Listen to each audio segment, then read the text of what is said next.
இன்றைய தினம் கர்த்தராகிய இயேசு கிறிஸ்து உங்களுக்கு அருளிச் செய்த 1860 வருடத்தின் வேதாகம வசனம். புஸ்தகம் உபாகமம் 16 அதிகாரம் 2 வசனம். அதிலே உன் பராபரனாகிய கர்த்தருக்கு பஸ்காவை ஆசாரிக்கடவாய். இவ்வசனத்திற்குரிய சிறிய வெளிச்சம் இதோ.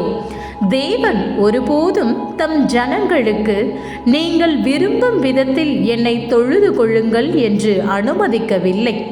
பழைய ஏற்பாட்டில் அவர் தம் நாமத்தை ஒரே இடத்தில் வைத்தார். மக்கள் அந்த இடத்திற்கே வந்து பலி அர்ப்பணித்து ஐக்கியம் கொள்ள வேண்டியதாய் இருந்தது. இன்றைய நாளில் அது எந்த கட்டடத்திலும் அல்ல, எந்த சமய குழுவிலும் அல்ல, எந்த கொள்கையிலும் அல்ல. தேவனின் தேர்ந்தெடுத்த இடம் கிறிஸ்துவிலேயே உள்ளது. அதுவே மாம்சமாக வெளிப்பட்ட தேவ வார்த்தையில் இயேசு கிறிஸ்து. நாம் வேறு எந்த இடத்திலும் எவ்வளவு உண்மையோடு இருந்தாலும் வணங்கினாலும் அது ஏற்றுக்கொள்ளப்படாது. இன்றைக்கு தேவன் ஒரே இடத்தில் மட்டுமே ஆராதகனை சந்திக்கிறார். அது அவருடைய குமாரனில்தான், ஜீவனுள்ள உயிருள்ள வார்த்தையில்தான். பரிசுத்த ஆவியால் விசுவாசியின் இதயத்தில் வெளிப்படும் இடமே அது.